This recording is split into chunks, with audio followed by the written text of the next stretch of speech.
बिस्मिल्लाहिर्रहमानिर्रहीम। अस्सलामुअलैकुम। आप देख रहे हैं यूट्यूब चैनल आम सी बातें। तहरीक लब्बैक के खिलाफ झूठा प्रोपेगेंडा और इसकी सबसे बड़ी वजह, इस वीडियो में हम इसी के मुतालिक बात करेंगे। नाज़रीन कराम, आपसे गुजारिश है कि आपने पूरी वीडियो देखनी है ताकि आपको बात की समझ आ सके।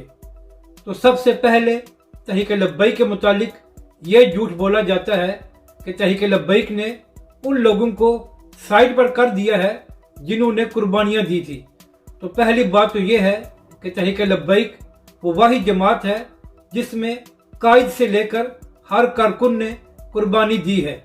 और वैसे भी अल्लामा खादिम हुसैन रिजवी अलैहिर्रहमा से बढ़कर किसने कुर्बानी दी थी? बाबा जी अलैहिर्रहमा मजबूरी की हालत में कई बार जेल में गए और सब जानते हैं कि अल्लामा खादिम हुसैन रिजवी अलैहिर्रहमा के साथ क्या सलूक किया गया।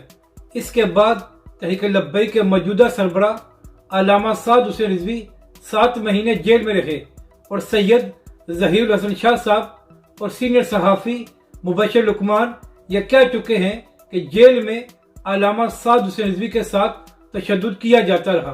तो इस सब के बाद कम अज कम ये बात नहीं होनी चाहिए कि तहरीक लब्बैक में जिन लोगों ने कुर्बानियां दी थी उनको साइड पर कर दिया गया है। और एक और बात भी है कि जब भी कोई किसी मिशन या किसी तहरीक के लिए कुर्बानी देता है तो इसका मतलब ये नहीं होता कि उसने ये काम ओहदे के लिए किया है।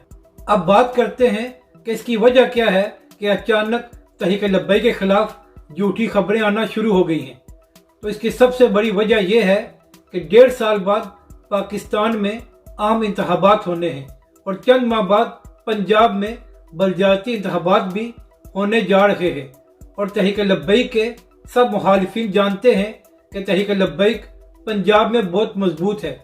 शेख रशीद साहब जो वजीर दाखिला हैं और तमाम एजेंसियां उनके पास हैं, वो भी कह चुके हैं कि तहरीक लब्बैक पंजाब में 25 से 30 सीटों पर सख्त मुकाबला कर सकती है।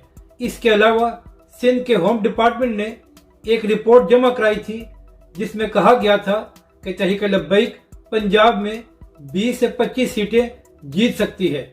और नाज़रीन कराम, यही वजह थी कि तहरीक लब्बैक पर पाबंदी लगाई गई थी और इसके तमाम कायदीन को गिरफ्तार भी किया गया था। लेकिन हुकूमत को जल्द अंदाजा हो गया था कि तहरीक लब्बैक को ताकत से नहीं दबाया जा सकता। तो इसलिए अब तहरीक लब्बैक के खिलाफ ये चाल चली गई है कि झूठी खबरें फैलाकर तहरीक लब्बैक को कमज़ोर किया जाए। लेकिन इंशाअल्लाह हमेशा की तरह तहरीक लब्बैक के मुखालिफिन एक बार फिर नाकाम होंगे। अपनी राय का ज़रूर इजहार करें कि आपको ये वीडियो कैसी लगी और हमारे इस चैनल को भी सब्सक्राइब करें।